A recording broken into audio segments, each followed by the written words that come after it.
All right, well, here we go. We'll do it again. All right, good evening, everybody. Thank you for coming to tonight's Planning Commission meeting. Called order, Commissioner Dalton is out tonight, so there'll just be four of us. So let the record see that four of us are here, minus Mr. Dalton. I think the first thing we do is roll call, which I just did. Next up is the Pledge of Allegiance. So if you would rise and join us in the Pledge of Allegiance.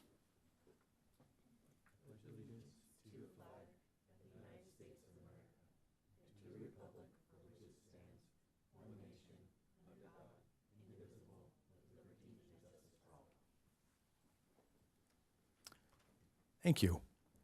Let's see, I'll be looking over to my counsel and Megan for some direction, but I think next up is oral communication. And if you would like to speak with us on something not on the agenda tonight, please pull a slip and we can call you up. So do we have anybody who came to speak? We do not. We do not. Okay. On to, do I need to close that item? Officially, guys, or do we just move on? Okay. All right. Next up, any changes to the agenda? Anybody have any changes to the agenda tonight? My only comment is I did a little bit of work on the dark skies, and so that's not an agenda item, but it'll be at the end under the commissioner's reports, I think. So that's about it. Okay. On to number 6. We're rocking. Consent calendar. So the idea of the consent calendar, this can, any of the commissioners can pull an item off of consent. Anybody from the public can pull an item off the consent calendar and we can speak to it. Tonight we have one item on the consent calendar, item 6A, which is the final map for the Burtec project. If no one has anything to say, I'll look to the group. Anybody want to talk about the tentative map or the final map for the Burtec project? No? I guess, do I ask the public first before I ask the staff, the commissioners? Are there any speaker slips? I'm sorry. There are not. There are not. Okay. Well, then I guess I'll take a motion to approve the consent calendar. Oh. Okay. Well, then I guess with that, we will pull it from the consent calendar and open it up for a public. Did you file a little slip? If you could please fill out a speaker slip. They're the pink. We'll give it a second.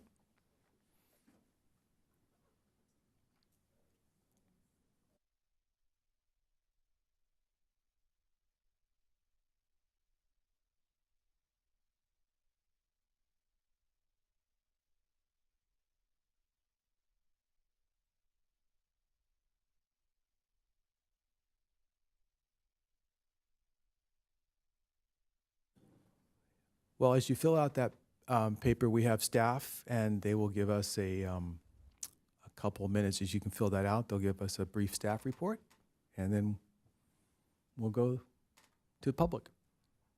So who do we have tonight? The numbers. Sorry, this is Eric Zilke from the Land Development Engineering Division, Senior Excellent. Engineer. Great. And Haley Rodriguez, Engineer 2 with the Land Development Department. Thank you.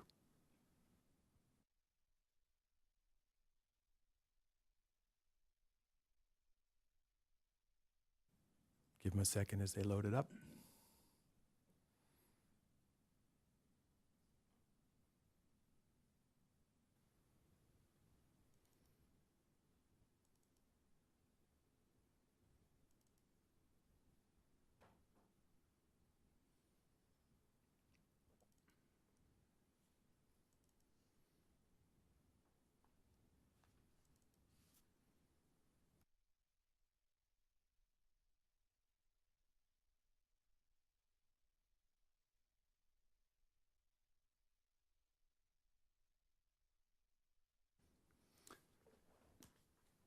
So we don't have a presentation. Pulling up the staff report here.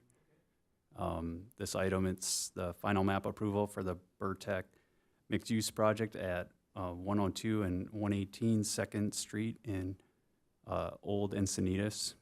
The project was previously approved by the Planning Commission in December 2023, and this action would consolidate the existing lots into one lot and establish a condominium subdivision into 16 residential condominium units and 2 commercial condominium units.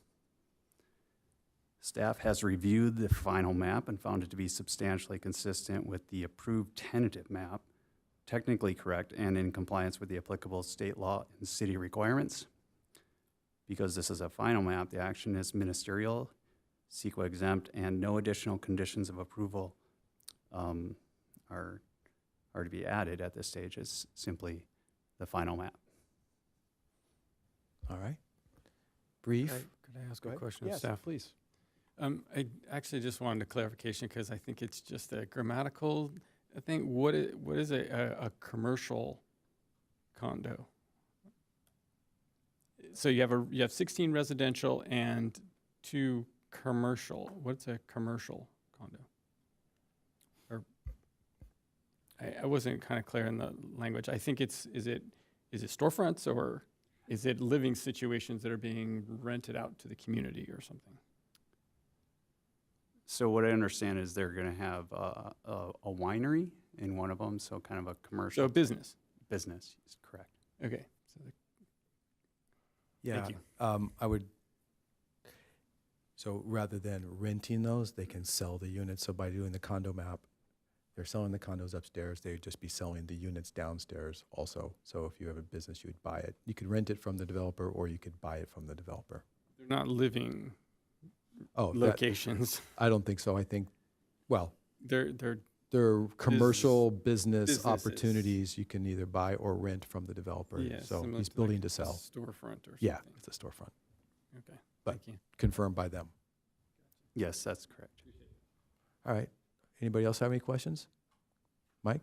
Yeah, just for further clarification, the same as my fellow commissioner was asking. So when they say commercial, could it be, obviously it's going to be retail because it's proposed to be a winery. Could it be doctor's offices, professional offices, or, just, I think we're looking for a more definitive definition of commercial. So the commercial use is essentially any of the types, well, in general, the underlying zoning has a land use table, and any of the listed uses within that table that are by right uses, individuals could go within that tenant space after completing some sort of tenant improvement. But it would have to be consistent with the uses that are on the land use table. So for I think that was sort of understood. Yeah. It was just, I literally got tripped up on the language in the very first paragraph that Sure. just says 16 residential condominium units and 2 commercial condominium units. Yeah. It just, Yeah. I just don't know what, and then later on, it actually is, I think it's stated a little bit clearer when it says 2, again, it's the first paragraph, it's 2 commercial condominium units. Yeah, I think that the 16. Here it is in the second paragraph under project analysis, 2 commercial units. Mhm. So it takes out the word condominium. Yeah. That's where I got my clarity, and I was just making sure that that's what it was, businesses. You were correct. Well, since we're on that, I'm on page 2 of your report, of the staff report. Second paragraph says the final map has been thoroughly reviewed and found to be substantially, the same as the approved tentative map. So the question there is it the same or is it substantially the same? Is it the exact same thing? If it is the exact same, then input is the same as. But if it's substantially, is there a difference between the two? Sorry, grammatical. Is there any difference between the final map and the tentative map? No, I think that's language basically that it is essentially the same, so. Okay. Well, essentially or substantially versus just saying it is the same. So if it is the same, it's better to say it's the same as before. There haven't been any changes. We're not looking at asking the Planning Commission to review any changes. It's the same thing. And then the second sentence, All relevant conditions have been satisfied and the final map has been deemed technically correct. So what is the definition of technically correct by the city's land surveyor? Again, not being an Unfortunately, we don't engineer. have the city's land surveyor here with Yeah. us today. What's your, when you were to read that sentence, how do you read the definition of technically correct? So I'll chime in briefly. So essentially for us, there's two items. Typically, a tentative map will have a greater level of detail to determine feasibility of if you can do a subdivision of any sort, whereas the final map is like the final document. So when you pull like assessor records from the county, they get recorded there. That's just the final definitive lines of this is how the lots get split up. For us, in terms of saying it's technically meets the requirements, effectively we're saying all of the requirements required to have an approved final map, all of those sort of checkboxes have been met. Have been met. Yeah. Okay. Anybody else? Okay, then I think we have a speaker. Is that right? We have one speaker. It's Karen Whitmans.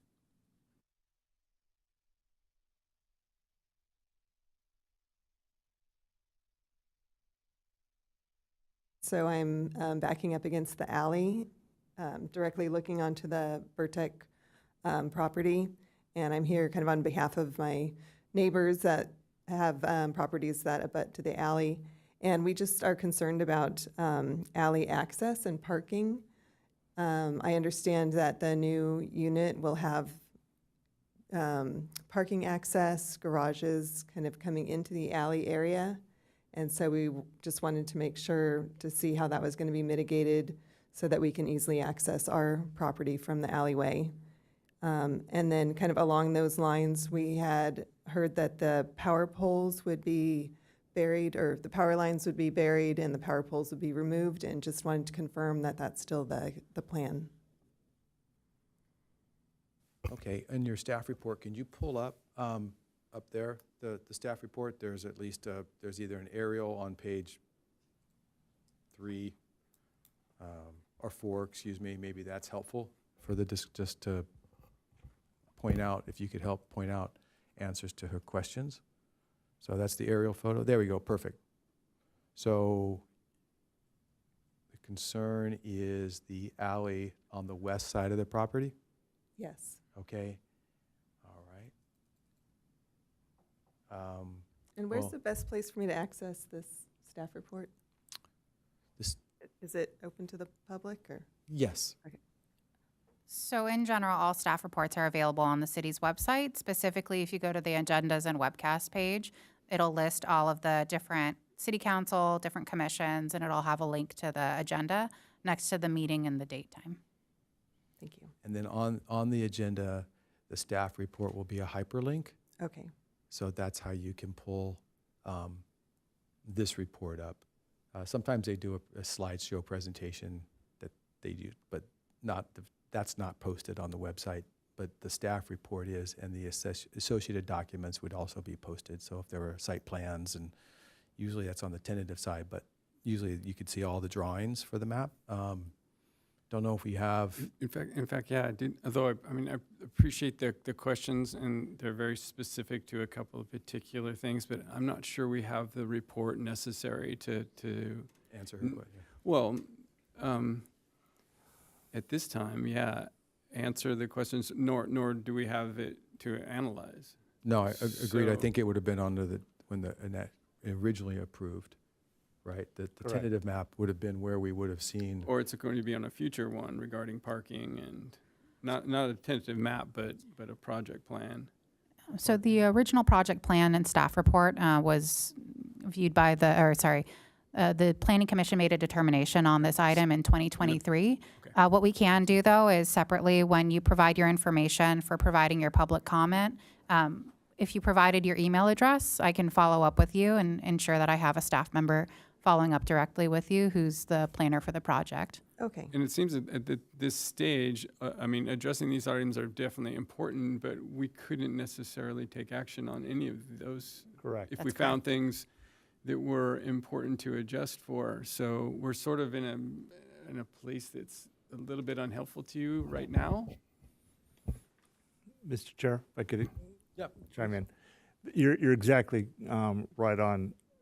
the item for you, before you tonight is the final act in reviewing the final map. The issues regarding site preparation, the project as a whole, that's already been done.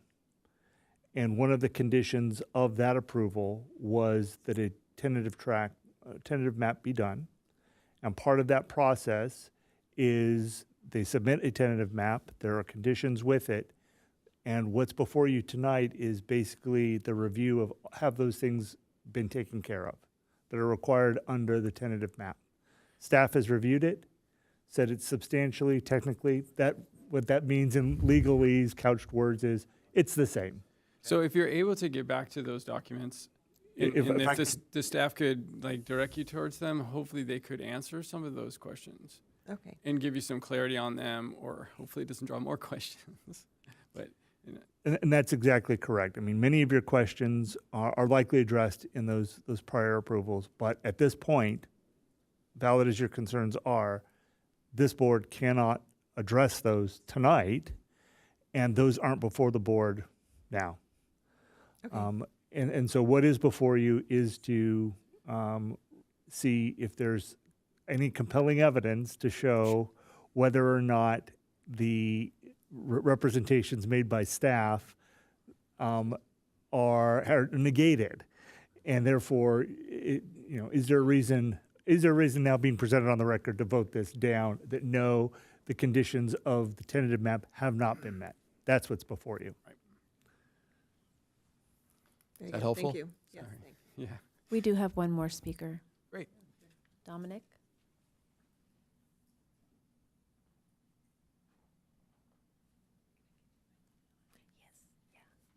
Hi there, I'm Dominic Burtek, and I'm the owner of 102 Second Street, so I just would like to help answer the question. You know, the power poles, you know, we had a meeting.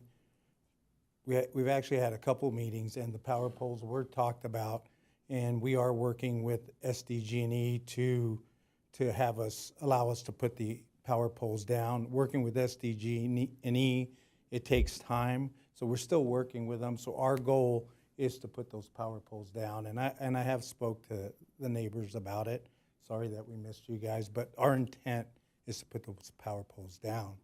The only thing will stop me from putting the power poles down is SDG&E, which will be out of my control. The other thing with the parking, we do have, I forgot the exact amount of parking garages behind, so, you know, it's our intent is to have all those cars park in there.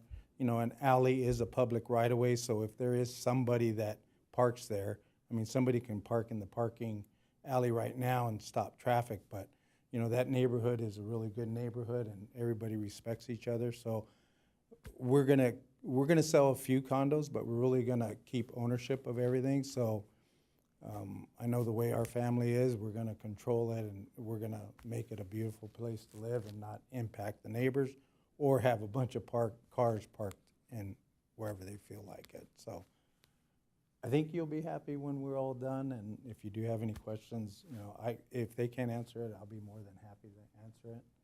I can give you my card, but I just wanted to share a little light on it. Because we have worked hard since 2019 to try to get this over the finish line.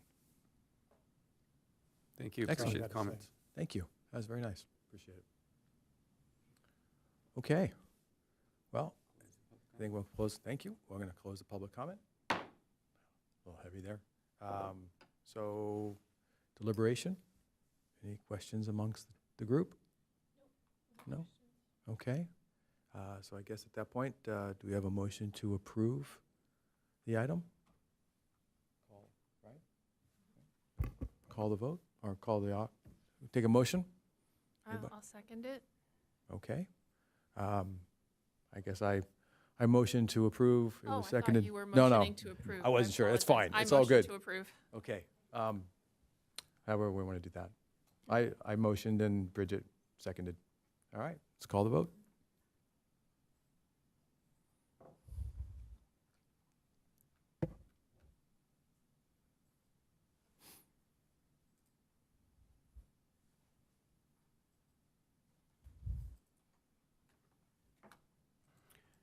Thank you to the staff for coming in the community. Thanks for Bet you coming didn't out. expect that to come up, did you? All right. And the applicant, appreciate you coming. Thanks for coming. Okay. Next up is 8B, right? Or 8. But I thought 8A was postponed. Oh, we have to make a motion? Okay, I guess, do I have to open it up for public comment? Okie dokie. All right, next up is item 8A, case number policy PLCY 008977-2026. This is the applicant of the City of Encinitas regarding our resource management element as part of our community plan update. Do we have anybody from the public? Nope. No, we don't. Okay, so do I need to gavel close public comment? Okay, closing public comment. Opening up, are we going to deliberate, or at this point now, pardon me? Oh, does anybody want to deliberate this? Have any questions of Megan? Because there's nobody else here. I move to approve the continuance. Okay, thank you. I'll second that motion.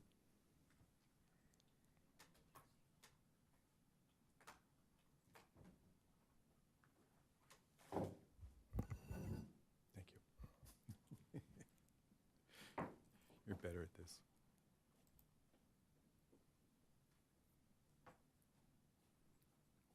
Okay, that motion passes for continue to a date uncertain. Is that the correct phrase, Megan? A date uncertain, and they'll get back to us when a date has come. Okay. Next up on the agenda is a Planning Commission work plan overview. Brought to us by Megan Openshaw. This was probably a follow-up to our meeting 2 weeks ago. So, Megan, do we open back up to public comment tonight? is it an agenda item? Is that, It's an agendized item, so we can open up the public comment. Yeah. Okay. thanks. Look at you. Open it up for public comments. Anybody have any comments? We have none. We have none. Okie dokie. Close public comment. Next up. Okay. So this item is a continuance of the previous meeting related to the Planning Commission's draft work plan for the 2026-2027 fiscal year. Previously, we had added a total of 12 tentative items to the draft work plan with some deliverables discussed. So the intent of today is for the Planning Commission to continue to discuss what they would like to include on the Planning Commission's work plan for this next fiscal year. I'm available for questions, and we'll leave it up to you. I didn't have any further questions. We made some progress the last time we met. Things were starting to fill out. It was actually, I was starting to feel like it was getting a bit lengthy and in the list. So I'll yield. Yeah, I was also under the impression that, like, as Commissioner Whitaker said, it felt like the majority of the group thought the list was a little long, and we were going to come back to this and then do some pruning based off of, what we consider priorities at this time. But last meeting was more of a collect everything, and then we will sort it out. Megan, is there any specific location we need to jump right to? No, it's up to your determination of how you'd like to prioritize it, and I'm happy to read through it Is line this by where line. it was at the end of our last meeting? Yes, that's correct.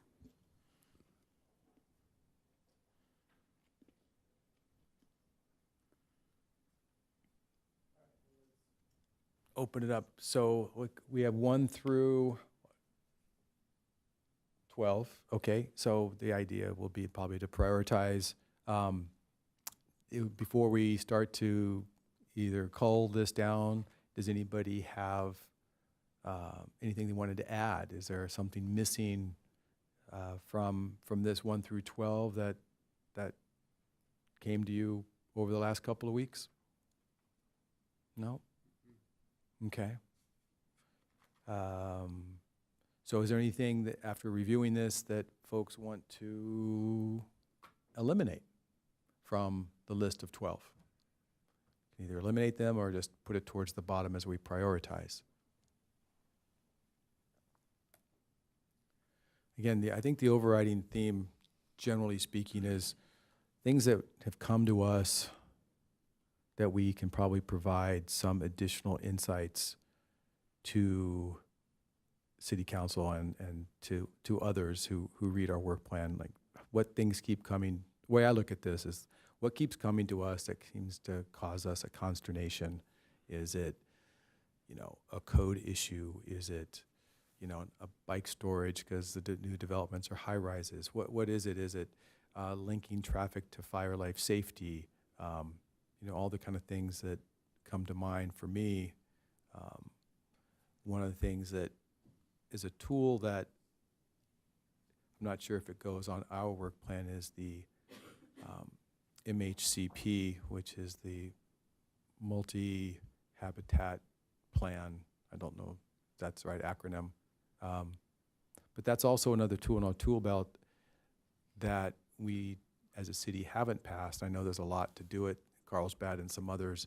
There was references to it in the last EIR that we saw for Ocean Bluff. Talked about if we did have an MHCP, then the Ocean Bluff project would have met that standard.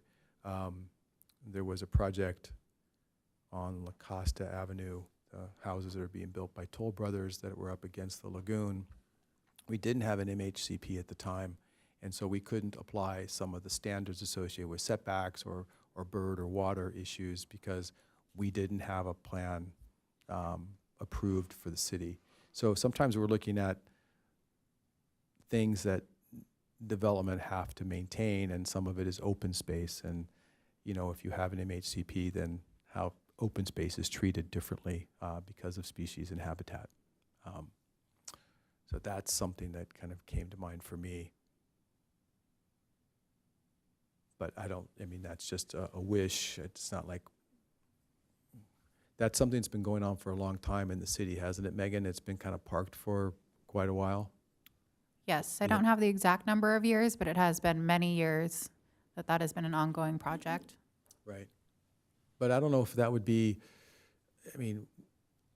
is that something that would go traditionally on a planning commission, other than maybe going to city council, raising your hand and saying we should pass an MHCP? Is that a planning commission? We're talking about linking codes together. We're talking about linking fire life safety and traffic counts Well, it can come as a recommendation from city council, from us. from us to the city council.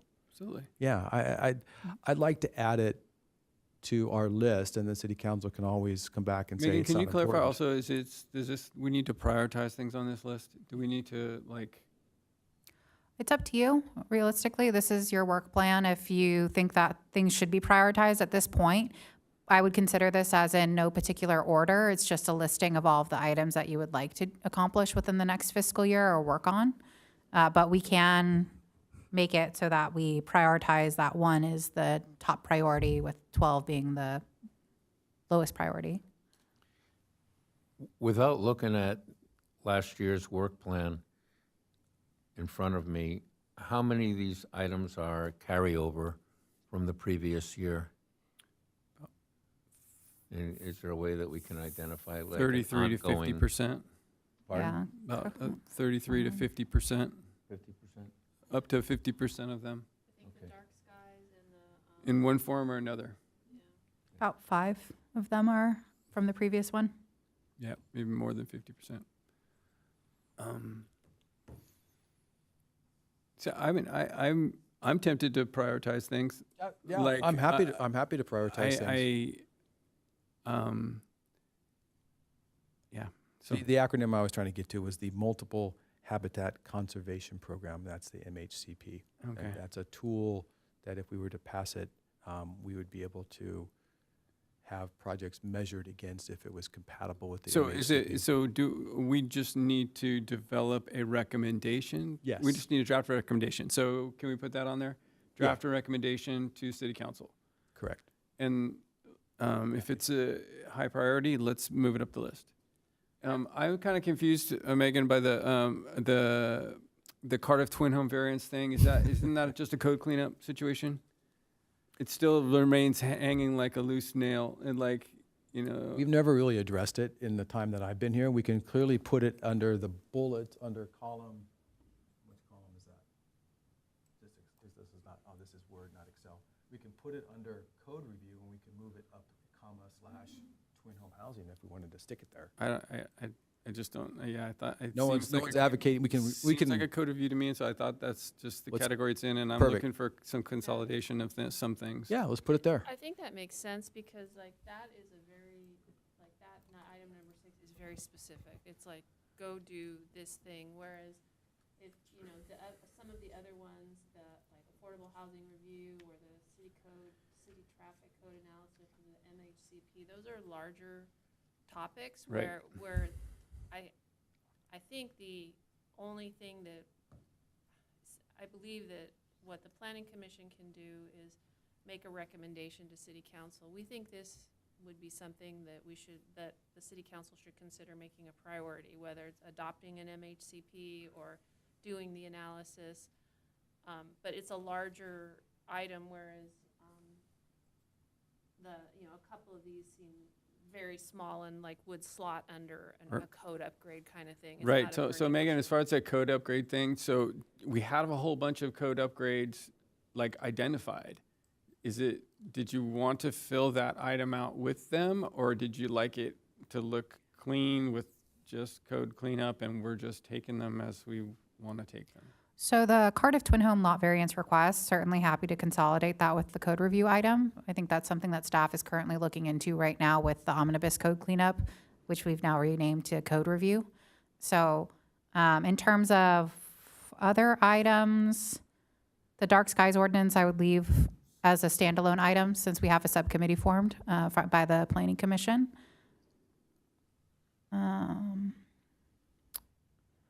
We can...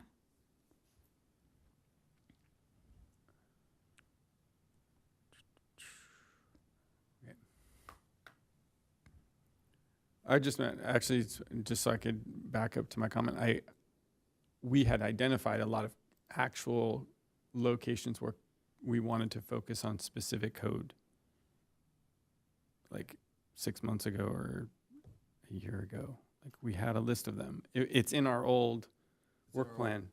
And so, Is there any chance that she can pull up the old work plan? and I just wanted to know if that's, did you want to fill that item out with like a whole bunch of detail of like which ones we were going to cover from our old work plan, or did you want to leave it kind of clean? And like, Gotcha.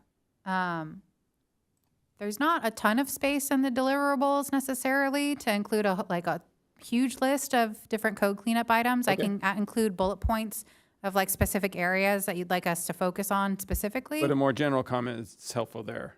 Yeah. Okay. So let's just leave it that Yep. it's more general. I'm just That's fine. I'm just looking at my list of things to do here. That's what I'm doing. I'm not cruising the web.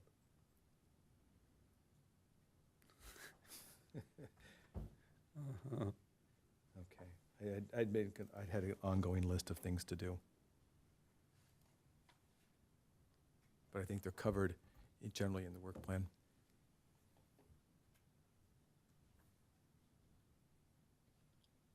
Okay, you're talking about those right there? Yeah. Can you hang there on the zoning code update number 2 there as we look at the middle column? Yes. Thank you. So we broke out by gal, we broke out. Update, we're doing it.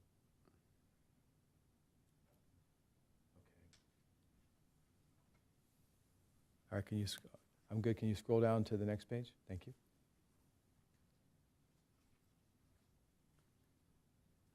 Like the lighting requirements, and the EV charging requirements. I mean, those are codes.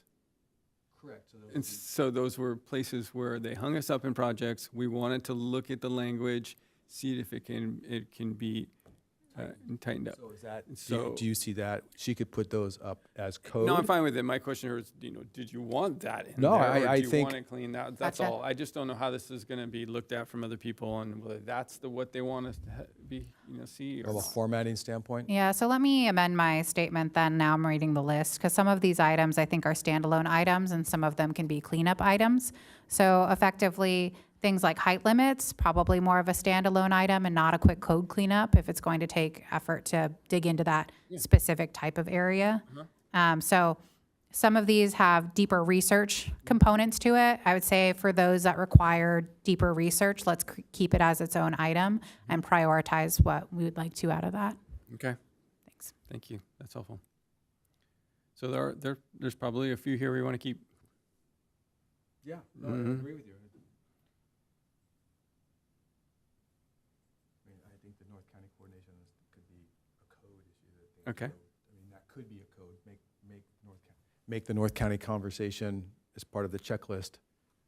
One of the things they have to do is put a bullet that says, we are 6 blocks from there's a code, I'm thinking like on the one that says NTCD, it's like, okay, well, every developer on one of the projects on Sage Canyon, I asked the gentleman, where's the bus stop? And his response was, I don't know.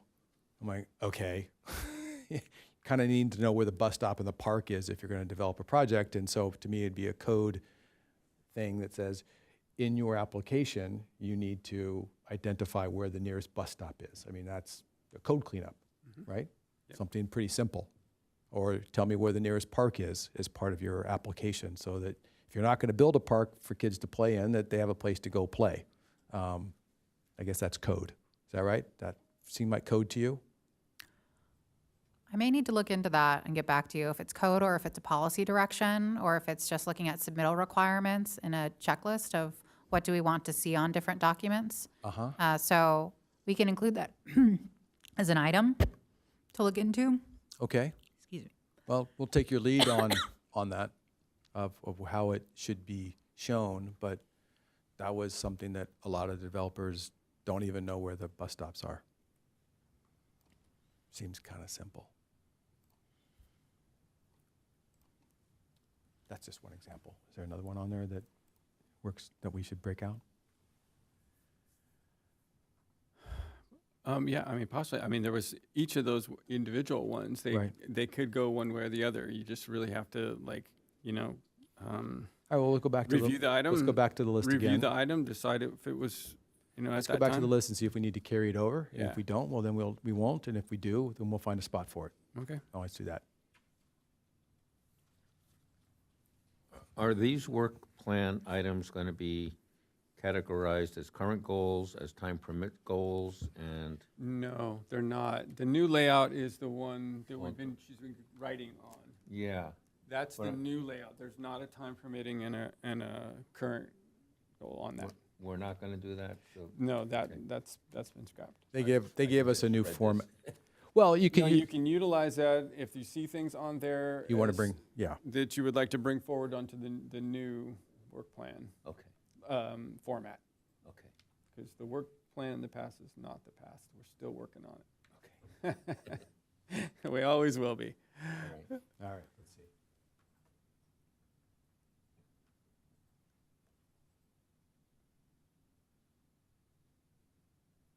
I mean, yeah, the EV charging requirements and the goals in the climate action plan. I mean, I think it's important, but I don't know if that's a code cleanup. I don't know I either mean- until we look at the language and decide. Right, I think I would put that on there. Look,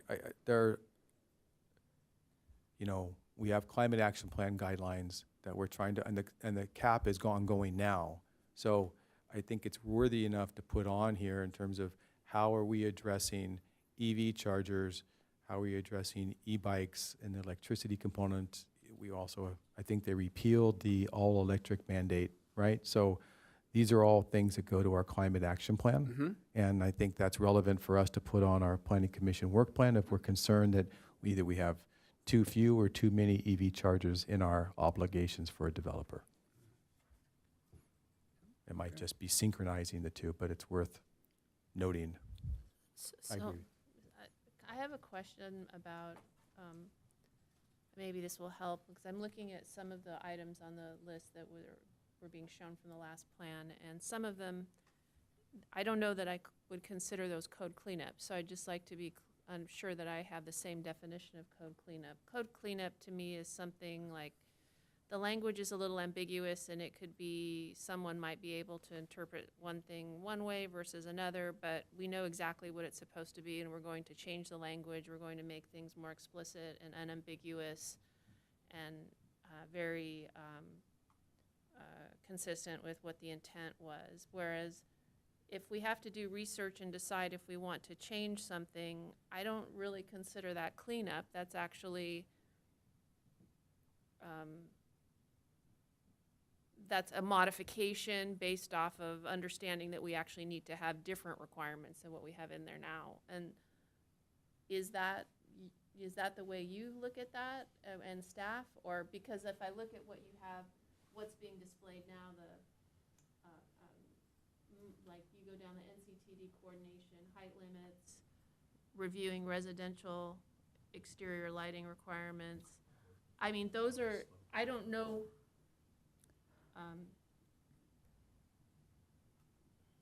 Some of those seem like bigger things where someone has to look at it and go, hey, we have opportunities to make changes here that would have an outcome like this. Do we want this outcome? And that's more than just code cleanup. So to me, most of those items would not be, I would not consider them code cleanup. Because I consider code cleanup something that someone could kind of do on their own and say, here's the new language, and yeah, that makes sense, and go.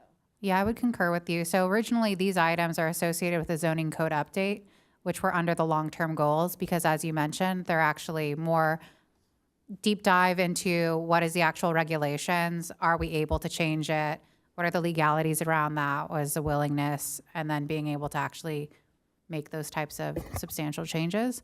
Versus there was a separate item called omnibus code cleanup, and was one of the current goals, and that's more of what you were discussing. There was typos in like the existing ordinance that we wanted to clean up, or that planning commissioners had recommended cleanup for. Some of the images had weird editing and formatting, so that was an item for code cleanup. So I would concur with your assessment. Okay, so Okay. then I would say most of the items that we were looking at earlier are their own separate rows, and then we Okay. can prioritize them. Okay. I'm just trying to make it easier for us to understand like what falls under cleanup versus this is new work that someone has to go do and spend more than an hour or two doing. And I'm assuming a lot of that work would come to staff. I mean, staff would do that work, and a lot of the code cleanup, I mean, we might have to approve the document, but it doesn't really require much from commissioners other than to look at it and go, okay, that seems all right. Versus we might have opinions based off of your recommendations and want to discuss a potential change just based off of some of that work that was done to look at those larger scope items. Is that consistent? So yes, so the omnibus code cleanup item, that's something that we're currently working on, and that is something staff-driven that we would bring to you for recommendations. Separately related to the zoning code amendment pieces, those are, or zoning code updates is what we titled them previously. Those are a bit larger items as you discussed.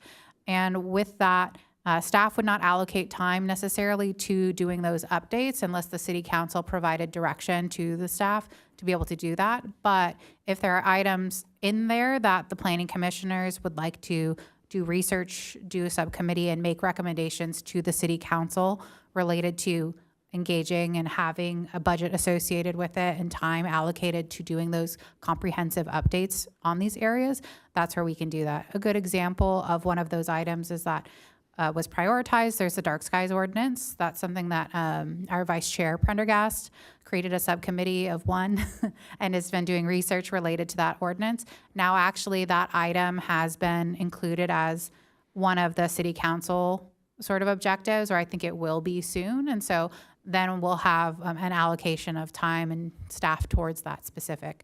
And with that, then we'll take in Vice Chair Prendergast's information and research, and we'll bring that into our work.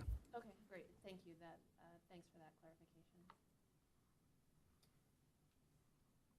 All right, so we brought forward which ones have we, so Megan, which ones have we brought under zoning code update? Which ones have we brought forward to the current year as an à la carte item? Probably the ones at the bottom. We brought the EV charger. Yep, I like that one. I think that's important. And Review it's- the height limits. Review the height limits. That was important because if you recall, there was a slope issue as somebody was building a house in Leucadia, and it was how the slope was being calculated to determine where his height was going to be. That was a while ago, but I think that's what the prompt was, how it was measured in terms of the slope in the backyard that went down, and how high the house was going to be. The bike storage standards for new developments was included, reviewing the height limits and the EV charging requirements. Can you go now, toggle back? See if there's anything else that we want to bring over from that one. All right, so we did. So clearly, updates to the specific plan is already happening. Parking and bike standards, is that an à la carte one? I always comment during, like, I think somebody only put 3 bike stands up, and he was building 200 units, and he only had three bike racks. And we're like, well, people ride bikes, don't you think you need to have more? And the Right. comment was, well, I'm doing what I'm told to do in the code. I'm like, well, we Right. all know that there's going to be more bikes than just 3 Right. racks. I believe that got moved over. Did that get moved over? Did you move over the bike one? Not the bike standard one? Bike storage standards for new developments was included as an Okay, item. great, sorry, didn't mean to It's okay. go backwards. All right.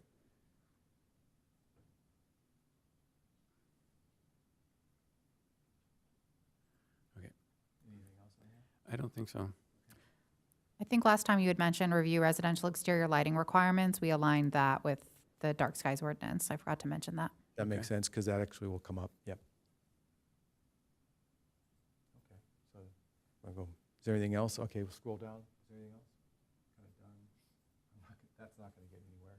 What's the review issues with ingress and egress driveway light, ingress and egress driveway width?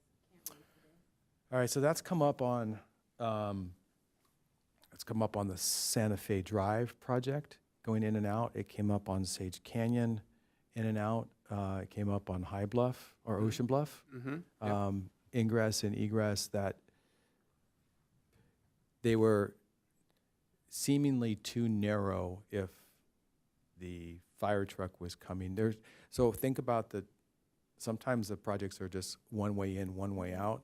And so what's the width if the fire truck is coming in and we're all trying to get out, how that works? And is the width, are there other cities that have wider mouths to get in and out for that? Because some of them have been pretty narrow, they've been minimum, but if in a fire, life safety, and evacuation issue, if we only have a narrow spot, well, then what they're getting are bigger lots. So, So it kind of is a trigger to, if they don't have sidewalks, the lots are bigger, and the mouth and the ingress and egress is narrow, then we could have a problem on a fire, life safety issue. That's the domino. I must have misread that. I read that as driveway length. Is it lengths? I thought it was. Driveway width, and I was thinking of the driveway like into your house. Yeah, no, I look at that, I think it was all about The street width. the street, maybe it was just, that's what I'm thinking of, and each time it's come up, and so that's how I read that. That makes more sense. That makes a lot more sense. I'd like to go back to your comment, Bob, on the, Megan, can you go to on our developing work plan here, the affordable housing one?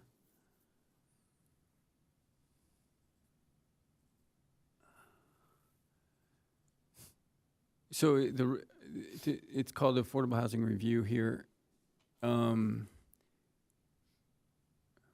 Analysis of clustering units and having a minimum maximum unit size. Look into the such as tiny homes. Okay, we don't need to do the tiny home lookup thing. I think this goes to, there's a minimum unit size in Encinitas of 800 square feet. So the goal is maybe comparing Encinitas codes to others. So we have the same envelope in terms of our density, our FAR, our box. And if we're only getting 100 units in that box, because everything has to be a minimum of 800 square feet, But if the minimum unit size was 600, we could get 120 units and thusly more affordable units. Yeah, that's, That's I mean, the- that sounds fair, but I also would like to make sure that we were including, analysis of our affordable housing ordinance Oh, love to do that. specifically. So mean, we do have, we do have a separate item that you wanted to include related to the inclusionary housing percentage. Yeah, there's this one as well. Yeah, I'm sorry if I called out the wrong one. A feasibility analysis for inclusionary housing requirement update ordinance accordingly. So this goes to our inclusionary, we're at 15% in the city, is that right? I think that's our inclusionary housing requirement. Sorry, I would need to verify the percentage. I don't have it off the top of my head. I think like city of San Diego has 20, so by definition, you get, just any development has to do 20% of affordable. Yeah. So So that's part of the language in that particular section of the ordinance. I believe so. And I certainly would, welcome like reviewing that at the same time, but, specifically, as you mentioned, comparing what we have to other localities in the state and bringing ours more in line with, opportunities to address problematic areas. I think would be really, really helpful, and I would like to prioritize that. I mean, I certainly brought tonight, a request to put it on our future agenda, that particular item. So, I would support I that. would I think the more information we have, I mean, we just updated, I know that the city just updated their development fees after Yeah. 15 or 16 years. So Right. if we haven't looked at this and other cities have moved forward on it, happy to form a subcommittee and just do a little bit of AI research on it and find out where we sit compared to others. Absolutely. I think there's different theories there's different feelings on the affordable housing in our city. And I do think that it's something that's not going away. And the more information we have, the better the decisions we have. And so if we can find out more information about how other cities are doing it and how they're handling it, then that's just information for decisions. So you're suggesting then, Commissioner, a review of our current affordable housing policies and regulation and comparing it to neighboring communities and looking for opportunities? specifically the ordinance that Megan has pulled up on the screen in front of you. The I would like inclusionary housing. specifically to look at that language. I would specifically like to address some of the things that other cities are providing that we're not, requirements to have a higher, a more equitable amount of square footage for the affordable units in comparison to the market rate units is something that we're lacking here. So I would definitely like to prioritize this. Okay. Would that then include something like when we were reviewing Ocean Bluff and I was commenting on the lot sizes for the affordable units were much smaller than the rest of the units? It is similar. There isn't a lot. I don't think you'll find a lot regarding lot size, Mhm. but you will definitely find square foot size. Square footage, okay, so size just in general. And amenities and, how many bedrooms and things like that. Yeah, I think last time council talked about the definition of, if you recall on council on Ocean Bluff or High Bluff or Ocean Bluff, we were discussing the size of the units and its relationship to the corresponding to the house next door and all the other houses, and how the developer only made the affordable lots much, much smaller than the bigger lots. And then we got into a definition, you helped us with the definition of the state law, right, of what is. So we can still find out what other cities are doing in terms of their own municipal codes, let alone the state codes, correct? Yes, in general, yeah, in a go-forward basis, but getting into more of a discussion on Ocean Bluff, we certainly should not Oh, no, okay. do that. As an example, I'm just saying, in our discussion of Yes, Ocean as Bluff, an example, you yes. helped us understand the state's definition of, I was just using it as a retrieval cue, Right. but understand that issue. Okay, so Yeah, I think we can look at our codes. And remember, we have design codes, permit codes in terms of cut and fill, and so I don't see why See, we shouldn't. that's why for this item number 5, you know, I don't understand the percentages. I don't understand feasibility analysis as much as I understand. I would like to look at the codes. I would like to look at the language in that ordinance. So how about we just review inclusionary housing code, element of the housing code or something like that? I'd support that. So would you like to instead consolidate inclusionary housing percentage with affordable housing review? I would support that. Sure. Okay. And then we'll amend that to reflect Sure. an analysis of existing inclusionary housing requirements. Sounds Thank good. you.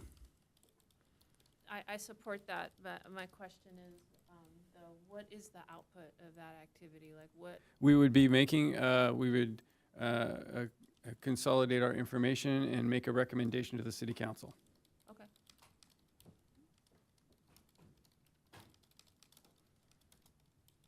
In almost all of these instances. Right. I mean, There I'm are looking at these, and these are like, minor, language changes or grammatical things or suggestions to staff about, what maps should look like a little bit better or something like that. You know, the staff can take care of that. But if it's an actual request to, include something or make something different, it would definitely be just a recommendation to city council. okay.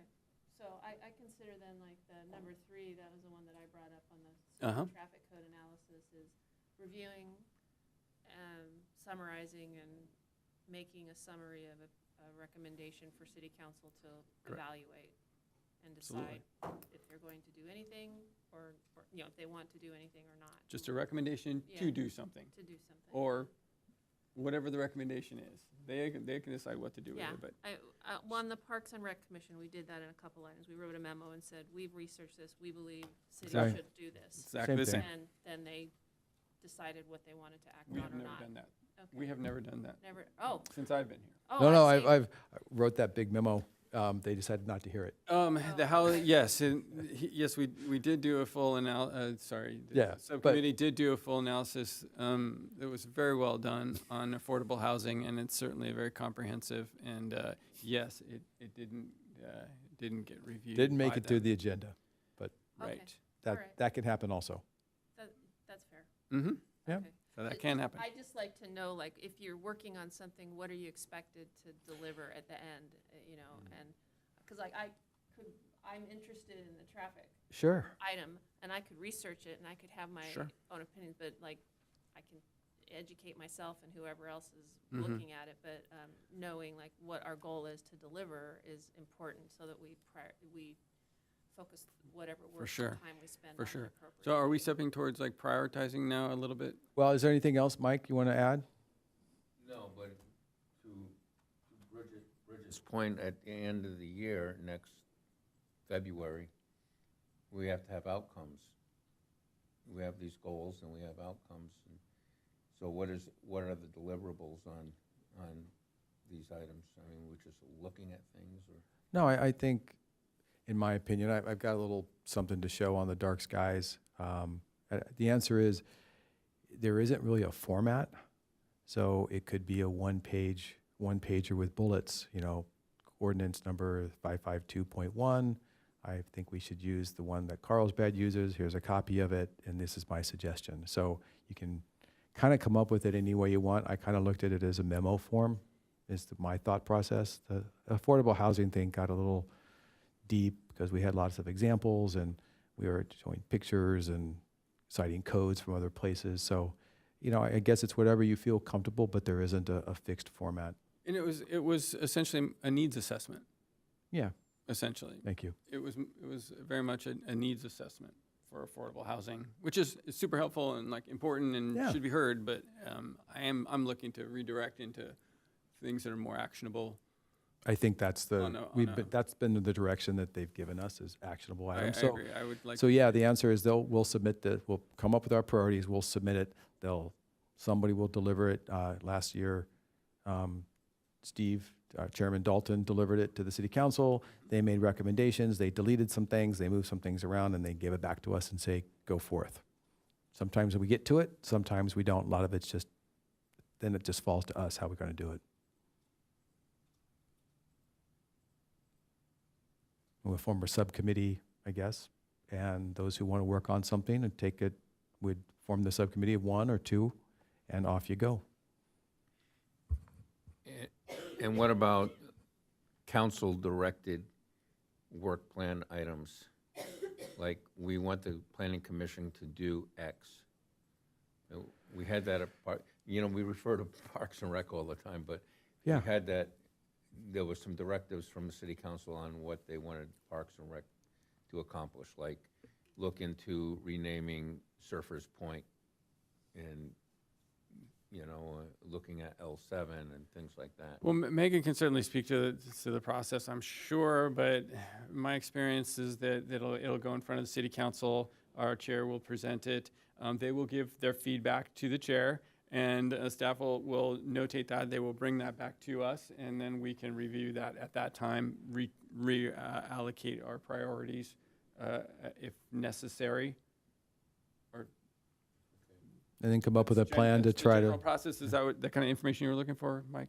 Yes, pretty much, yeah. That's been my experience. does that sound right, Megan? That's correct. All right.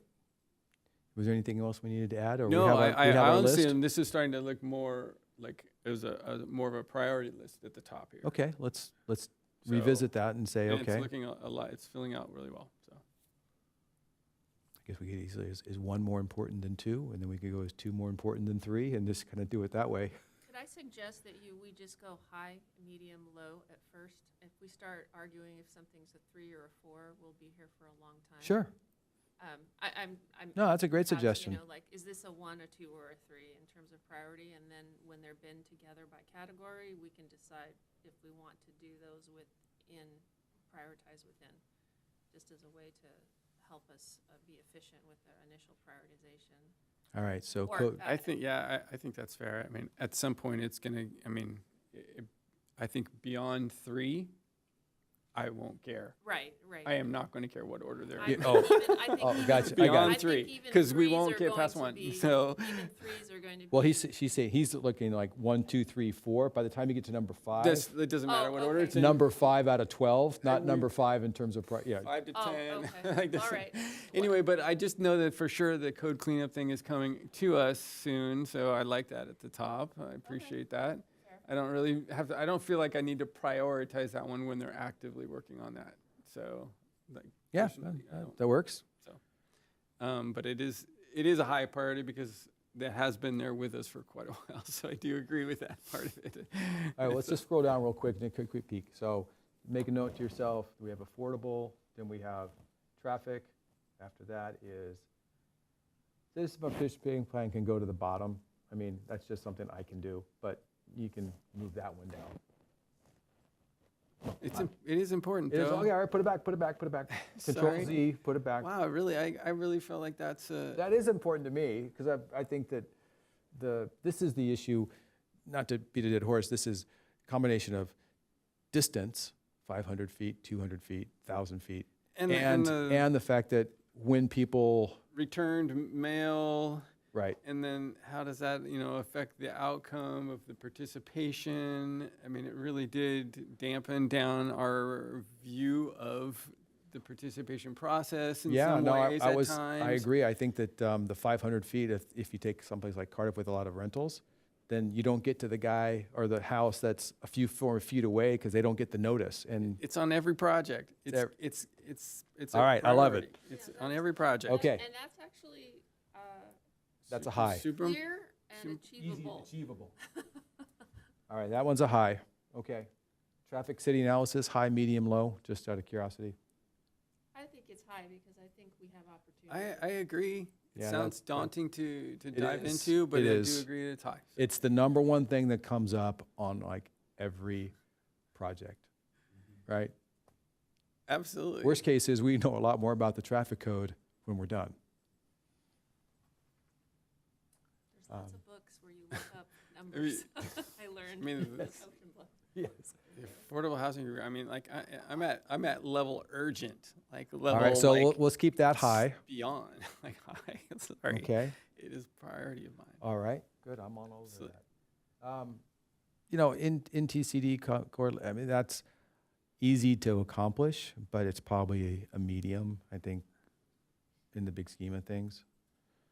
Dark skies, I'd like to make high only because it's going to be coming top down, and we're trying to do bottom up. So that's something that we're going to be told by city council pretty soon. I mean, Okay. we can make it a medium. I don't care. Anybody else? Any thoughts? We'll make it a medium for now.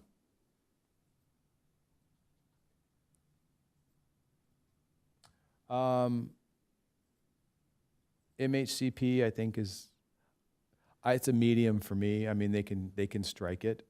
I think it's something that just needs to be daylighted again, and maybe a subcommittee daylights it and just comes back with a presentation, whether they decide to accept it or not. A question on that. When I was reading the resource element plan and the report, this was referenced a fair amount, and I started looking into it. Does each city have its own plan, or do cities, as in the general area, sign on to a common plan? It depends. I think you'll see that a lot of agencies will sign on to a common plan typically because there's different areas that kind of cross jurisdictional boundaries, but it does depend. Okay. I think in this case, didn't Sandag put together the MHCP, and Carlsbad signed on to the plan? And I don't think, there's some things you had to do and each city has to do. I don't think Encinitas has completed its task to be able to sign on for it. And that costs money to do and hire consultants, so it's always kind of stalled from a cost standpoint. Again, the cost might mean it gets eliminated from the work plan because they just don't want to deal with it. No one's dealt with it in Encinitas since like 2009, so it might still get moved down. But I think it needs to, I'd like it to be on the list to be daylighted and let council come back and tell us it's either important or not. Okay. All right. Bikes, medium, bike storage? Yep. Bike storage is medium? What about number 9?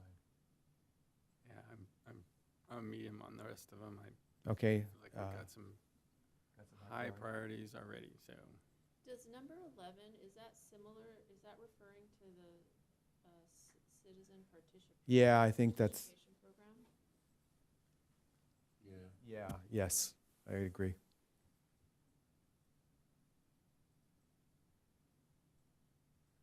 Yeah, I think all those are medium.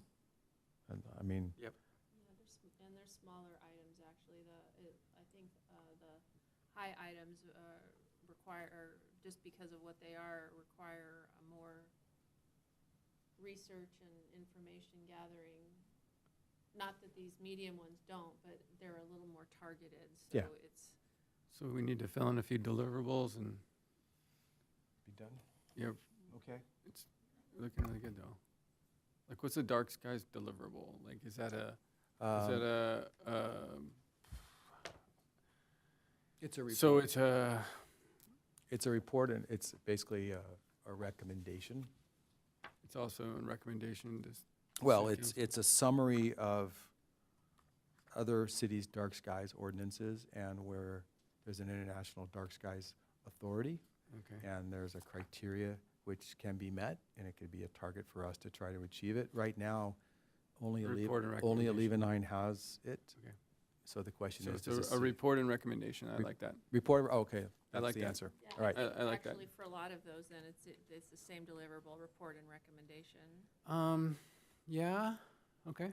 I mean, Well, there's not gonna be a bike storage report. oh, no, but I mean, I'm thinking about the But higher there's a priority recommendation. ones, but yeah. Some of them, yes. Well, yeah. Well, see, the dark skies thing is we don't have anything to work from.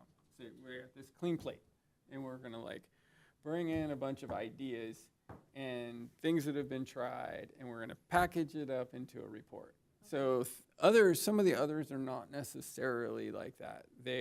We have an ordinance for affordable housing. We're going to take a look at it, make some recommendations for changes, and put that. Okay. So it's not It's a little bit different. It's a little bit different. That's So fair. it's- Yeah, okay. no, that's fair. Okay. So number 9 would be a recommendation to city council? Also? Sure.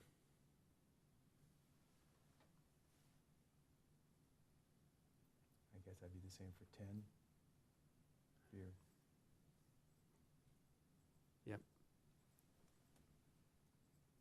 And what is that last column that you just bumped that over to? What is that? What's that header? It's the notes section. Okay, so do you want us to fill in some of those too? Certainly. Okay. Like on the bike rack one, it was increased access to bike racks for community Right, developments. right. For, I guess the notes are be to. For new developments, For right? new developments. For new developments, thank you, because we're not going out putting bike racks all over Right. the place. That's right, Give no. me that New perception. developments, For right. new developments.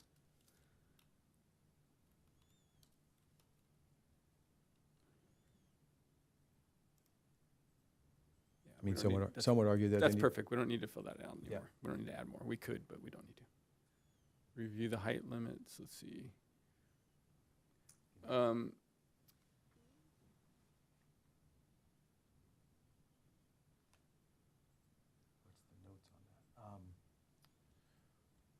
I guess we'd probably. Well, have- it's, I mean, it has to do with the slope lot, the Was sloping the lots. issue that someone When I based went- the when I criteria were- when I was first on the commission, there was an application in Leucadia of a house, and it had a big slope in the back. And he wanted to convert some rooms, but the house was too tall based on the slope. The calculation that was in the code had to do with slope of the backyard was too steep, but the house was already existing, and he wanted to convert one of the rooms in the house, the garage, to a room, but then the combination of the number of rooms and the FAR to the slope meant that he had to get a variance. So it I'd was make it kinda a high fun- priority if I never had to hear that story ever again.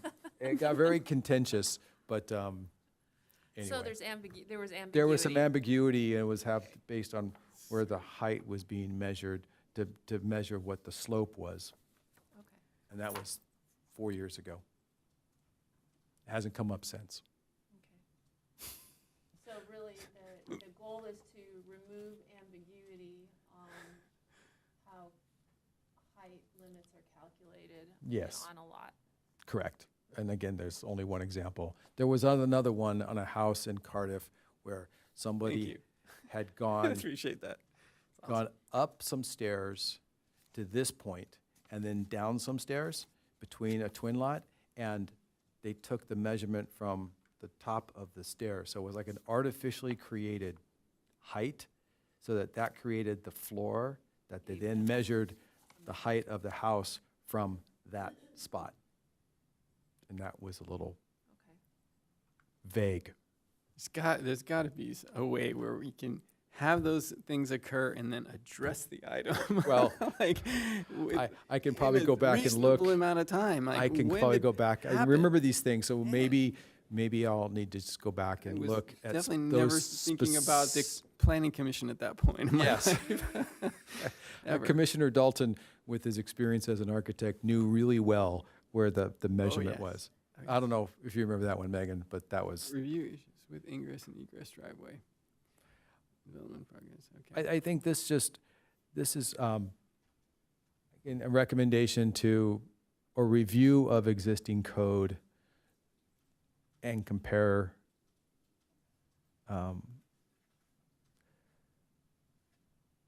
fire, life, safety. I mean, this goes into just ingress and egress into projects. And I think, Excellent.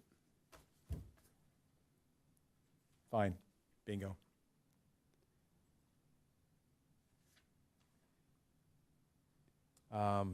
Thresholds, fire, life, safety thresholds.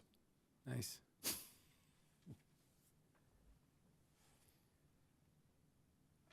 I noticed, Megan, you put in a few tie-ins with the city council's work plan priorities. And so moving forward, do you think you want to do that some more here? Yeah, I'll take a look back after we finalize this Yeah, list, and and then then I can see Just like where pull there's out- Pull out alignment. a couple places and then stick those notes in here? Mhm. That would be great.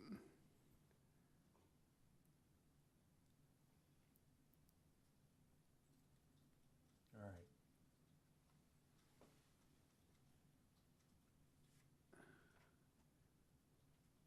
right.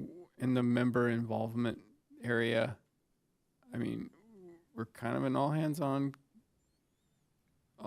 deck commission. So what the member area, what, Yeah, so this is a good example is when a subcommittee is formed to accomplish a specific item, then that individual will be taking the lead. And then otherwise, if it's something that you'd be reviewing as a whole group, then I could just write all.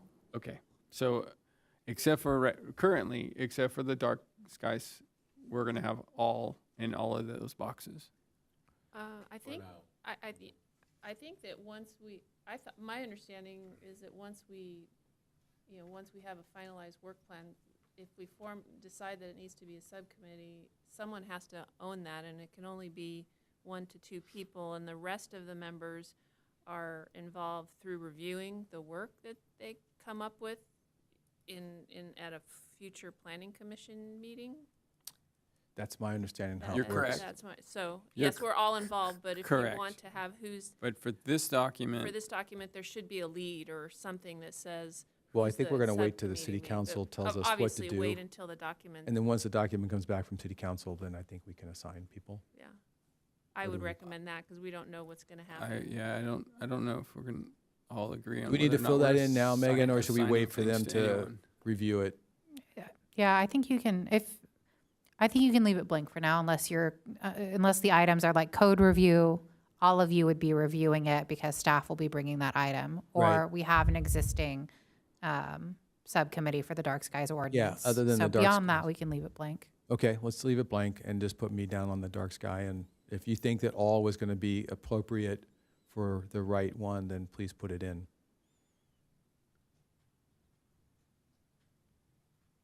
We'll lean on you. Oh, and so, yeah, maybe actually in the dark skies one, we should include that it's a subcommittee report.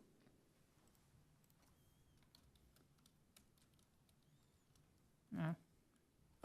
So it's clear. Yeah. To others that the reason that there's a single person or 2 people, Right. it's because it's in a subcommittee. Okay. So by identifying it, it's a subcommittee report, Yeah. anticipated subcommittee report, or whatever you want to say. And we can discuss more where things are going to get assigned, but Yeah. I'm not under the impression that things are necessarily going to get assigned. I think most of these are all of us. We're gonna. Yeah, some might just require a little, like, some simple things like the bike review. That can be one person to go out, and I could raise my hand for a subcommittee or stuff like that. But I think we just wait and see what the city council has to say for us, and then we'll. Well, I mean, Take it from there. it is a question about process. I think that's a fair question. I think we do need to decide what is that process. Like, I think the process should be, we should look at the language and then discuss, as a group, how that language could be better shaped to be more helpful. Okay. True, but I think that for some of the larger items, Some of the larger items you need may a little want more to, research. we may want to perhaps. have someone or 1 or 2 people who go off and do a lot of the detailed research and come back with a report and summary, and that the entire commission reviews and discusses and look at opportunities for recommendations. Okay. Because I think you can't have everybody reviewing the volume of, I mean, it's just very inefficient. And so, but if someone goes and does the background work and comes back and says, this was all, Okay. pulled all this together, here's how it compares, here are the issues that pop up, let's discuss and see what we want to recommend. Or even may say, I think there are areas here where we want to make recommendations, and then the entire group, obviously, the entire commission decides what they want to do. Okay. Support that. It's fine.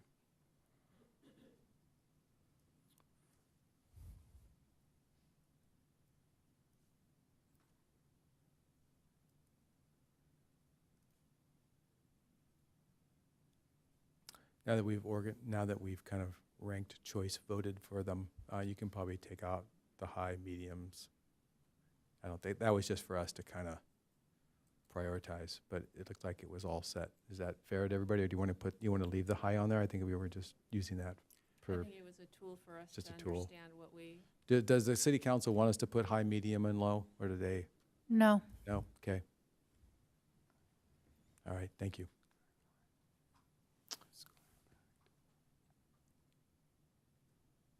Sorry, did you want me to remove the high, medium? Yeah. Yeah, okay, Yeah, I thanks. think if that's not, to be consistent with everybody else's plans, we were using that as, to Bridget's point about just trying to help prioritize things, and ironically, it ended up being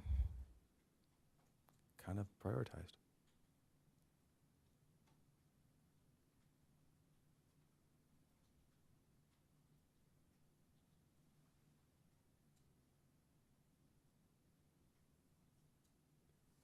All right, are we missing anything that you think we need to do based on your experience and what you see from other commissions?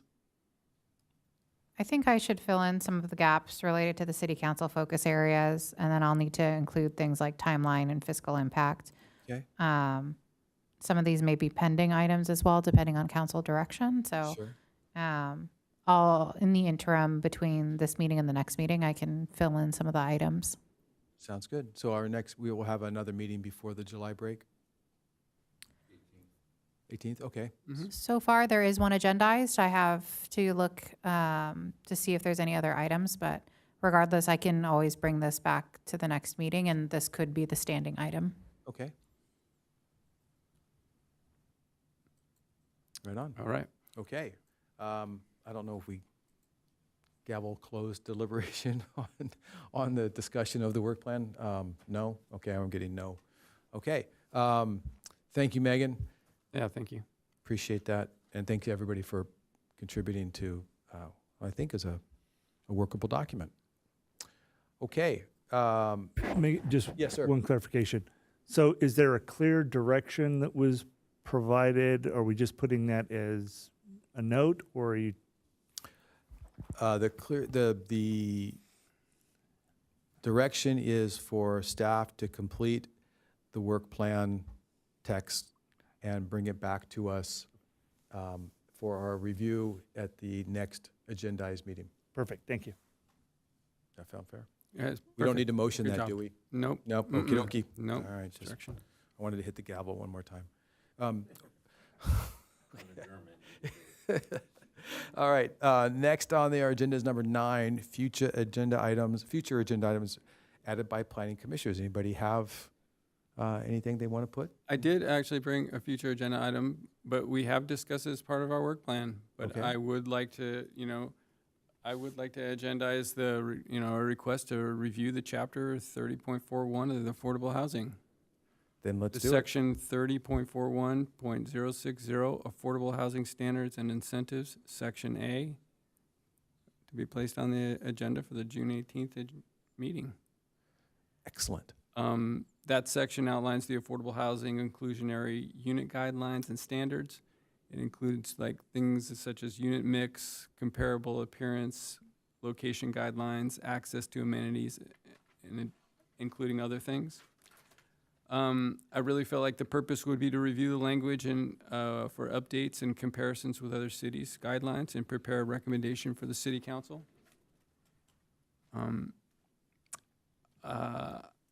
I thought the goal of addressing that would be to update the language with measurable and equitable guidelines for proposed projects and incorporating affordable housing units to increase their density. Excellent. Sounds like that's part and parcel with the work plan that we just worked on, so, It is part and parcel of the work plan we worked on, but I would like to prioritize it. okay? And so if making a formal request here is appropriate to move in that direction, that's what I would like to do.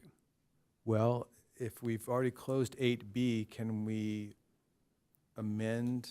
But 8B is just a work plan. But can we include specifically some of the code references in the work plan where we were identifying items. Is that something you think you would want specifically to be incorporated, that we're going to specifically in our work plan look at that particular section? Put it in the work plan. After reviewing tonight, what we have included in the work plan, I felt like it was adequate. Was adequate? Okay. Yeah, All because right. it's directly addressing that particular section of the ordinances. All right. And so, providing their support, let's find a way forward. I personally don't have any example of this being undertaken with the Planning Commission, so I don't know how to necessarily proceed, so. Well, we'll look. For the future agenda item, putting on a future agenda item, or, That's correct. okay, I have not seen that done. okay. No. My question is around who would do the planning work to prepare material for the group to review? It seems like getting it added to the agenda seems like there's probably some procedure, but that's, we can be guided through that, but like, what are you expecting to review? Like, would we,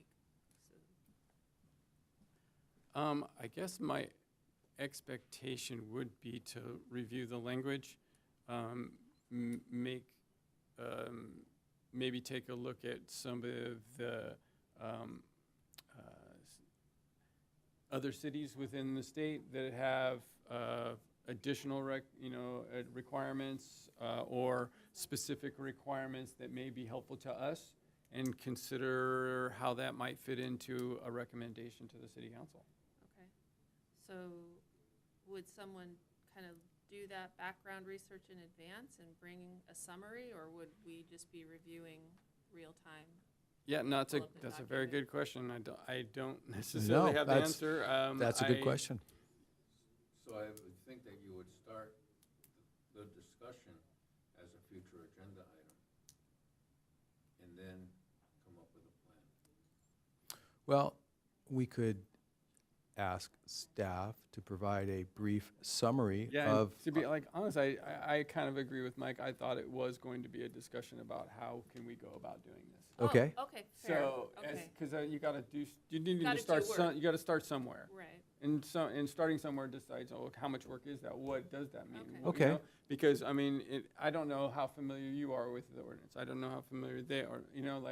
I know how I've seen it being utilized, and so bringing that discussion to that's us, fair. I thought was, I would imagine would be a place we would start naturally. Okay, that's So- perfect, because the question that I had was, if we do add it if it's on the agenda for the next meeting, what is the expectation that will be done on that item during that meeting? And so if it's to open the discussion and talk about, here are things that we would like to go do, great.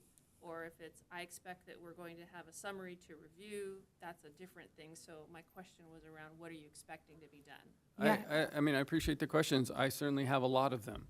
I I can chime in briefly just for Thank you. procedural aspects. So what you can do is you can initiate the item, Commissioner Whitaker, to include this item on the next agenda.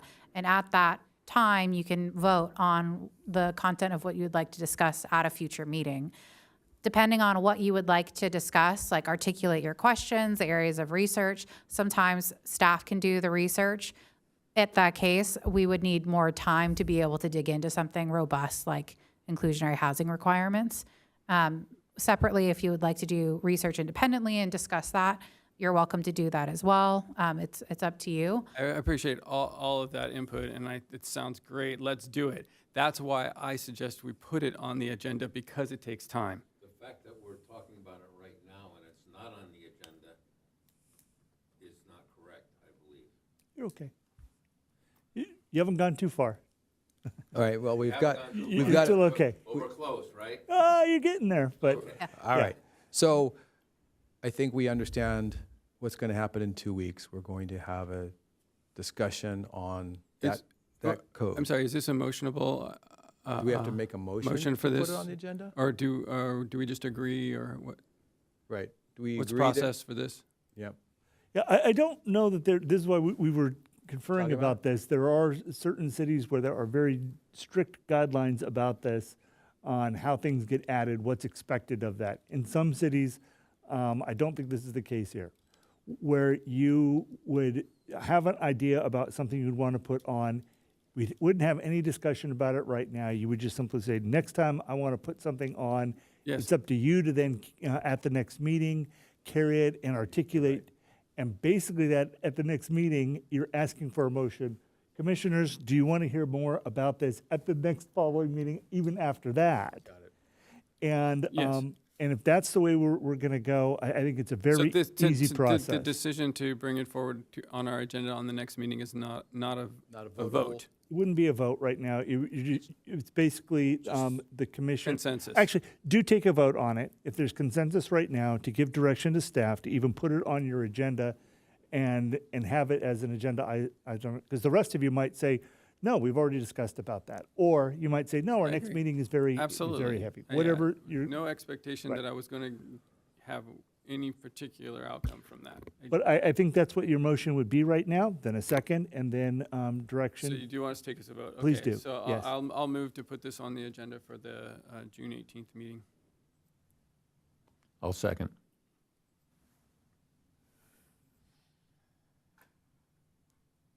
Call the vote. Chair. Oh, I didn't, I thought, I called a vote. Sorry, I was waiting for her to just put it together.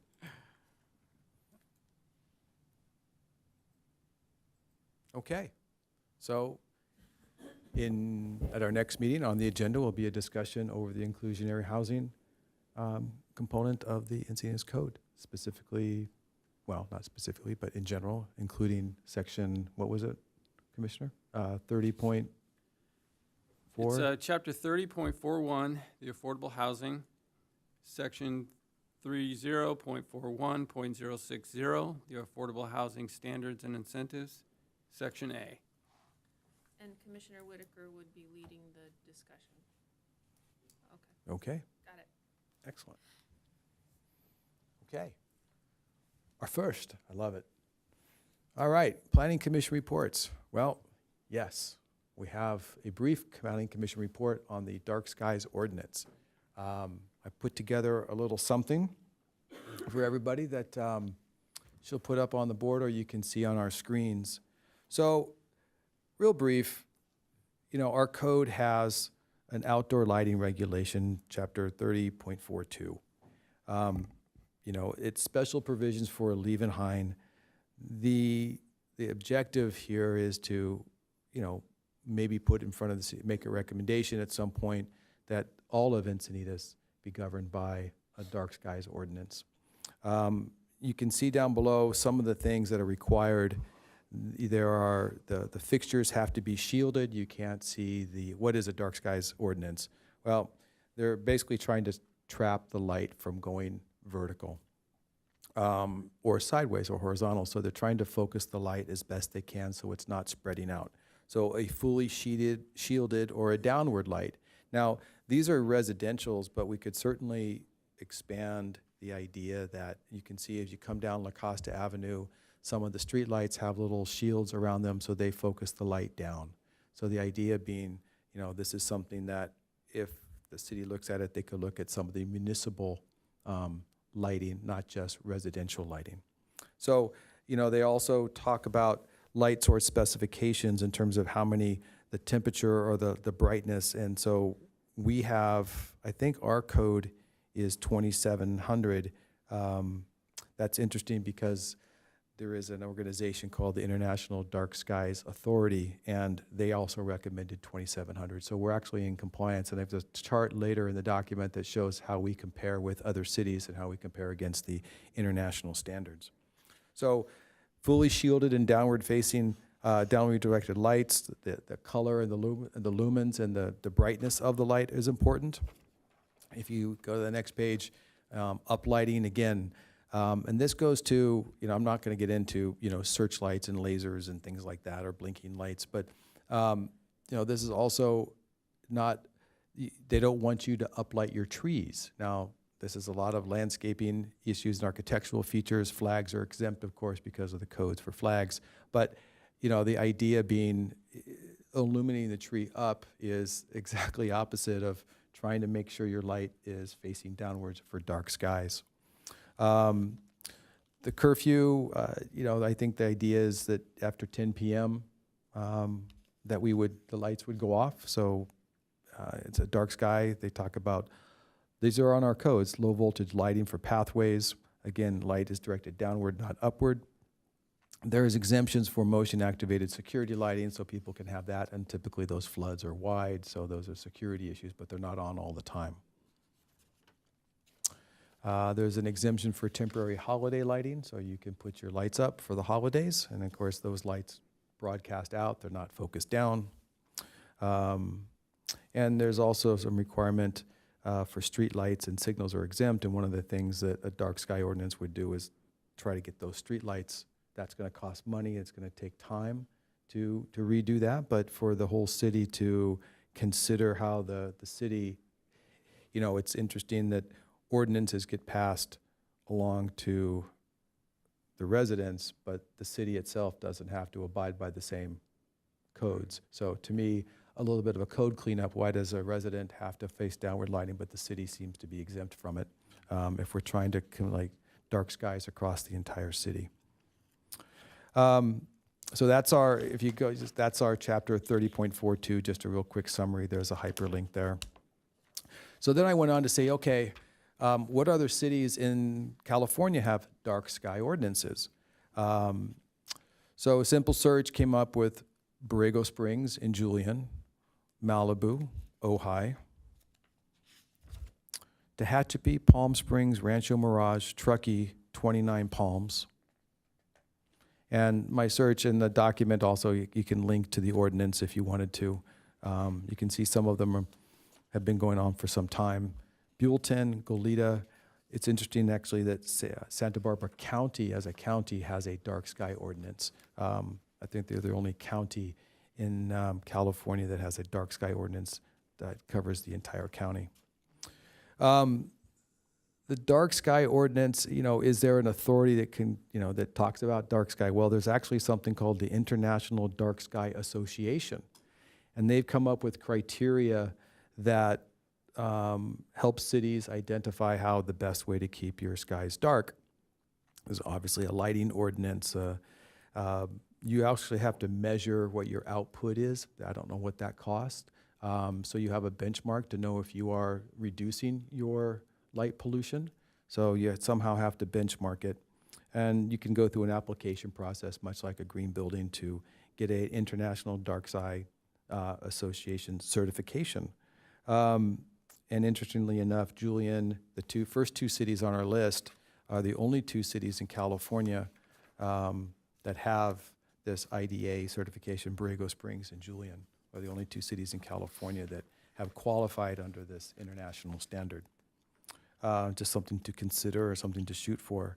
I also identified a state regulation, Title 24, Part 6, that I probably need to investigate a little bit more, talking about state mandated codes for lighting on residential and commercial property. So something to look at and maybe use as to incorporate into our codes, that we at least be consistent with the state regulations for outdoor lighting.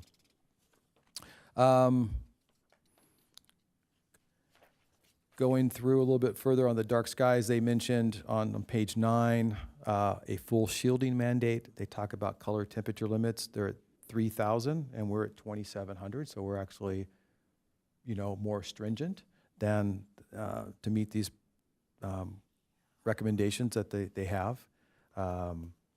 And they really, to get the qualification, to get the certification, they want you to have a long-term plan. So how is the city going to make it to the goals of a dark sky city?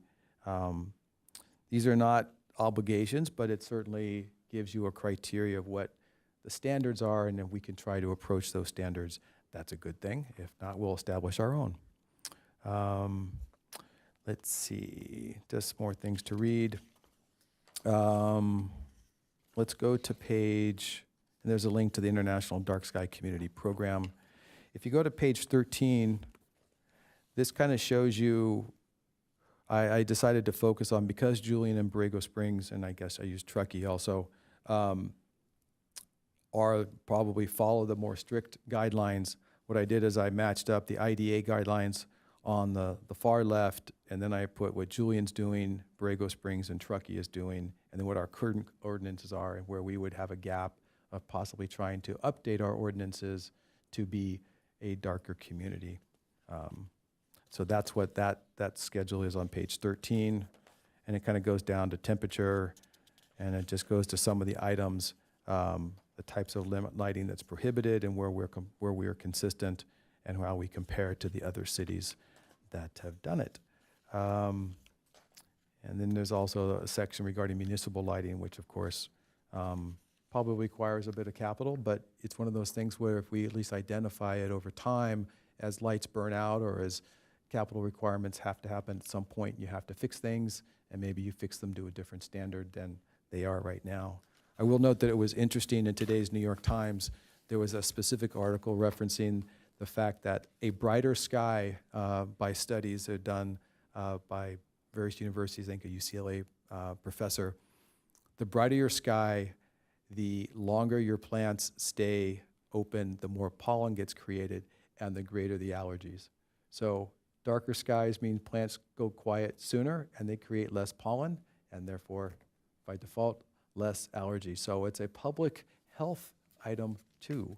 So let alone what it does to our animals and our birds and things like that. So that's the first draft of the dark skies ordinance, really trying to understand what we have.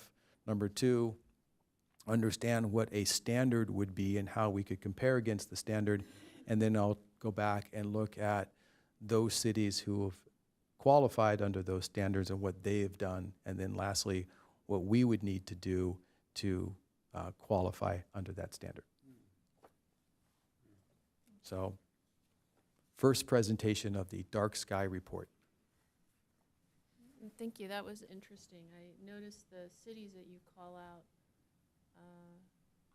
Goleta is probably about the size of Encinitas, but like Julian and Borrego Springs and Truckee, pretty rural. I mean, maybe closer to what Olivenhain is, but Goleta has a suburban section like Encinitas does. So did your research indicate that most of the cities that have adopted this are more kind of rural feel communities? Well, interesting that the only two cities in California that have really met the IDA standards are rural. And there's another level of parks. Like you can even get even darker. So if you're out at Zion or Moab or something like that, or for that matter, Borrego Springs, it's a tough standard to meet, but it's, you know, while it's a standard, it's also a goal.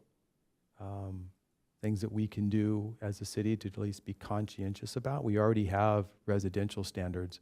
So the question is, how do we, as a city, roll them out over time to try to achieve, it's not going to happen overnight, but new projects being developed is making sure that those projects meet our code, and maybe our code needs to be enhanced.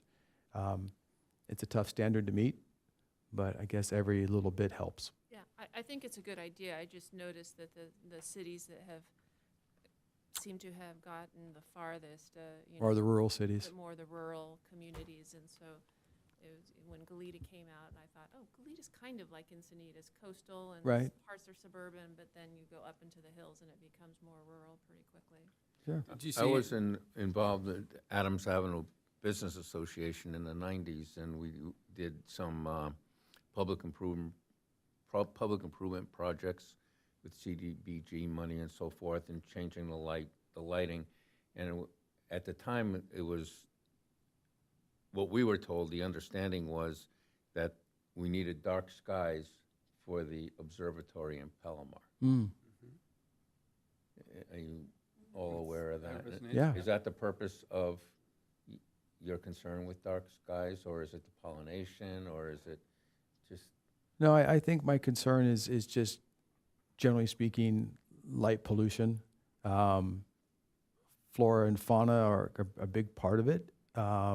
Energy is a big part of, you know, lighting the skies. That ties into our climate action plan in terms of just globally, or just here in Encinitas, how much electricity do we really need? Do we have the right lights? Do we really need to have them on for so long? I mean, clearly there's an inflection point between safety and, pollution. But dark skies, I guess, is a goal. It should help people sleep better. It's the birds and the hunting. I mean, it's all the things that kind of go with it. Mike, I'm just trying to think that in general, it's a good idea. I'm not really focused on maybe there's some research to it. The pollen thing just happened to pop up today in the New York Times, so that was kind of ironic because I was talking tonight. But that's a public safety issue, and if it's legitimate science that can be vetted, then that's something that should be considered. So I guess it's a combination of very few cities in the United States can actually see the Milky Way. And when you get out there and you see it and you're into nature and you realize it's quiet and you realize you can look up and see the stars, I guess it's a good thing, not a bad thing. So if we can do a better job of making it better for everybody, it's a nice goal. So comment and a question. My comment was I saw a report, I don't know what city it was, I think it was Norwegian town or something like that, where they changed all the colors of the lights and not just the illumination. They just replaced all the bulbs with red throughout the city. And that was quite effective to There is some the wildlife.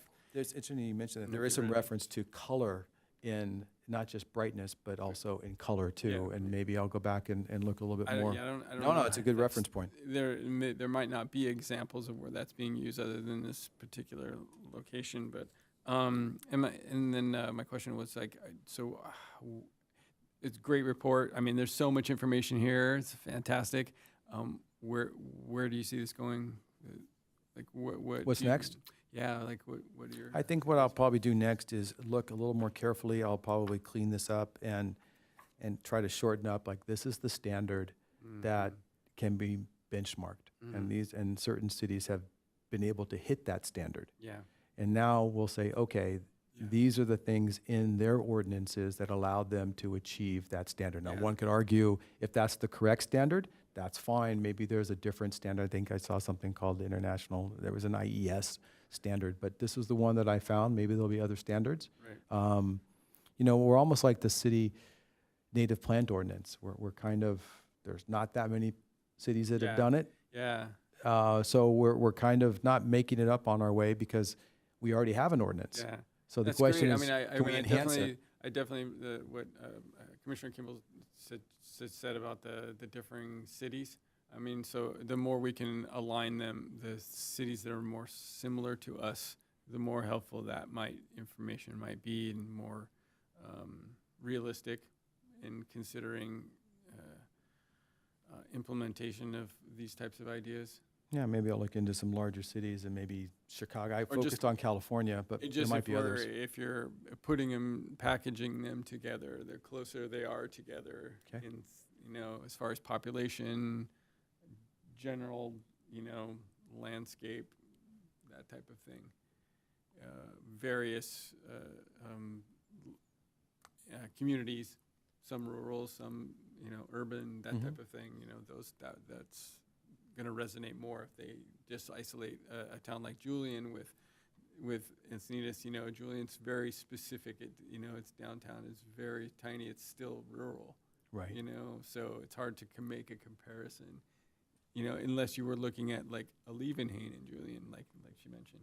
Right. That makes more sense. So that's the That's only why- comment that I had about like packaging it as far as like priorities. Yeah, that's why Goleta stuck Yeah, out to me, because exactly. it is You make- coastal, it goes rural, Till I and hear that, it there's makes sense. definitely suburbs, their Mhm. equivalent of Village Park, and Yeah. then it becomes much more rural. So Mhm. how did they figure out how to make that Citywide. happen? Yeah. Citywide. Yeah.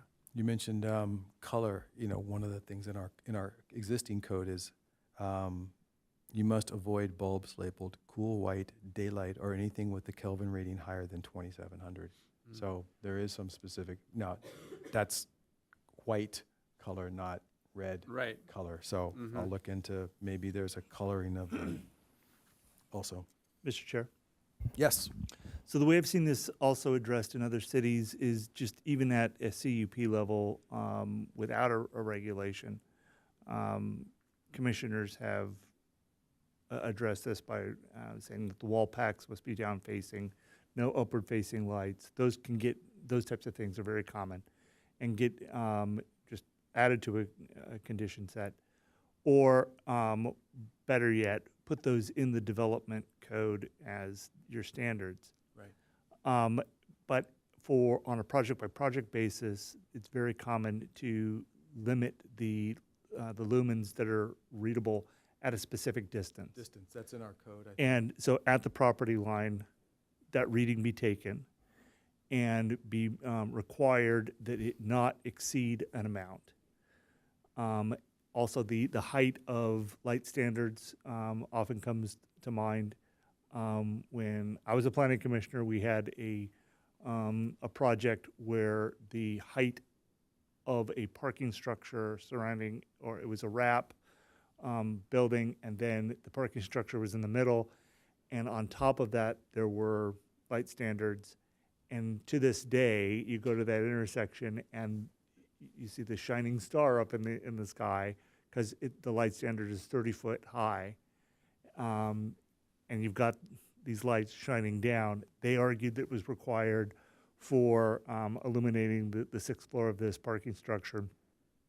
If there were a standard in place that said you couldn't have something that high, Right. instead it would need to be lower, and so you wouldn't Maybe have. motion activated versus That's a very common one now, yeah. And standard. the motion activated ones, of course, are often at a low lumen level, Yes. and then and so you can see, and then when there's motion, it goes to a slightly higher. And there's often this condition or a standard that says the light cannot directly come over. Well, just putting a baffle on it, sometimes you still have bleed over onto the next property. So there's a lot of development in this that's happened.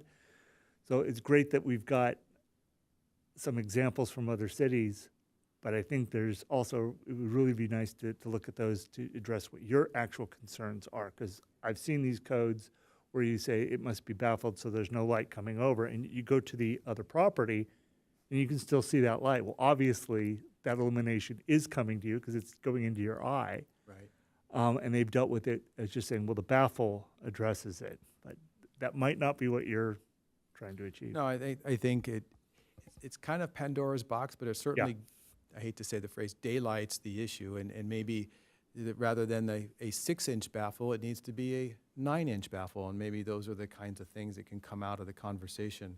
We clearly already have it in Levenheim in terms of lumens, in terms of distance, and I know that, it has to be box, so it just can't be just in flooding.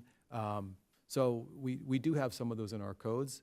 Maybe this will highlight maybe some code cleanup or code suggestions. Exactly. That could at least come from the dialogue by having it on the work plan. Modernizing an already good start, Yes. making it better, I Making think it better. what you're wanting So to that do. would be the goal, to answer your question, Commissioner, would be maybe to come up with some suggestions and possible enhancements to our code that would make it actionable, and whether they choose to do so or not, but at least we'd call out what we're doing compared to what others are doing and how we can make it better. Excellent. Support that. Thanks. All right, that's it for, does anybody else have a report? Okay. Secretary reports on to number 11? I have none. None? Okay. Well, I guess we're going to adjourn until our next meeting on June 18th. Thank you, everybody. Look at that. Thank you, Bob. All Great right. job. Oh, I don't know. We got through it. Thanks, everybody, for cooperating, listening. You did excellent.